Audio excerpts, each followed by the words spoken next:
We had a lot of illness in the family from the time I was very young. I naturally evolved toward a caretaker role. Growing up, I always thought I would be a physician of some sort.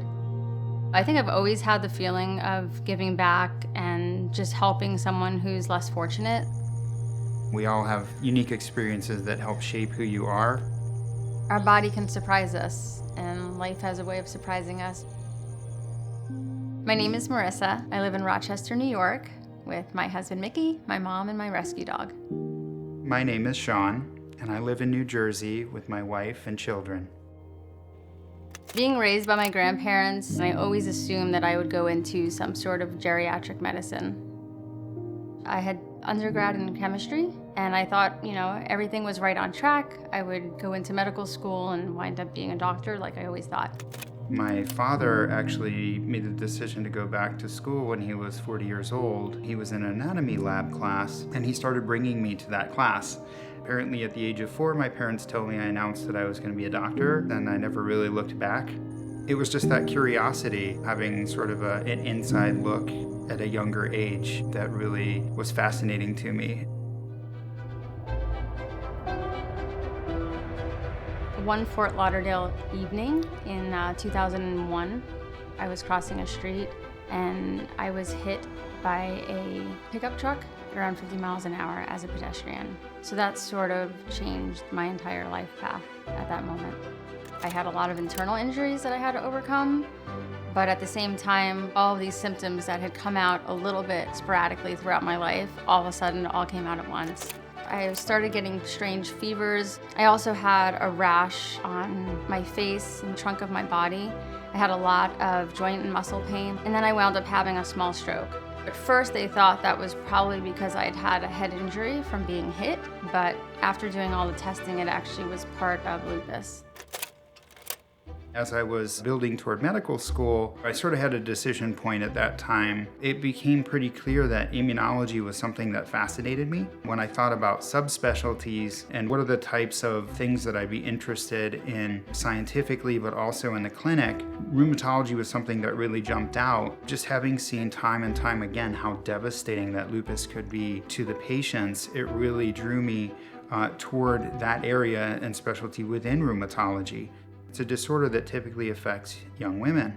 That's a very challenging time in life, I think, for anybody. And so here now you've overlaid a serious autoimmune disorder that can affect any organ system in the body and can be quite devastating. Lupus has this funny way of affecting every single part of your life. I didn't know anyone else with the disease. It was very lonely.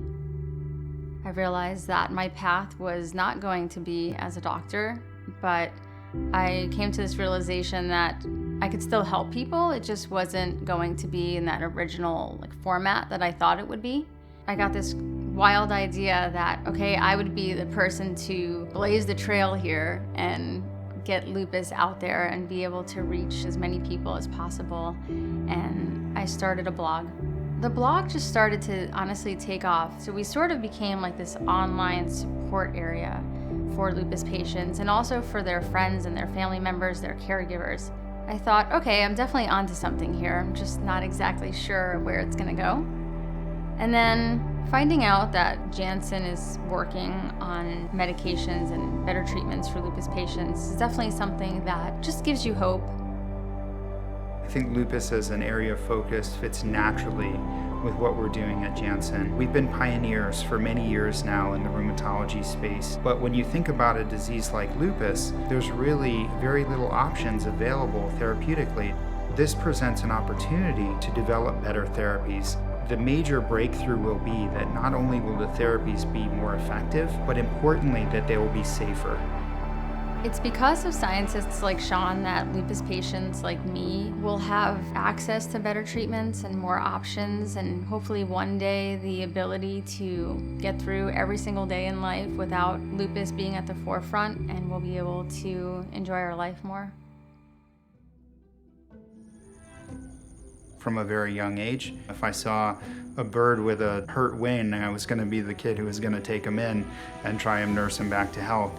I can't say that I can really rationalize it. It's something that I always felt. I headed down that path, and here I am today. Being diagnosed with a chronic illness like lupus doesn't mean life is over.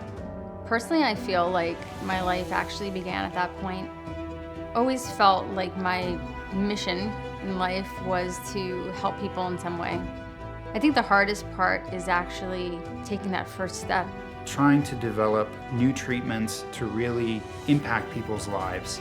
That's what drives me, and that's what I think about every day. Even with the speed bumps and all the detours that life can throw our way, I think being hopeful and seeing what your purpose is, you're able to move past that and do something extraordinary.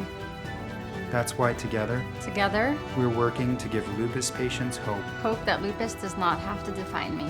Hope that someday we will find better treatments for lupus. My name is Marisa, and I'm living with lupus. And my name is Shawn, and I'm a clinical study director at Janssen, and we are transforming lives together.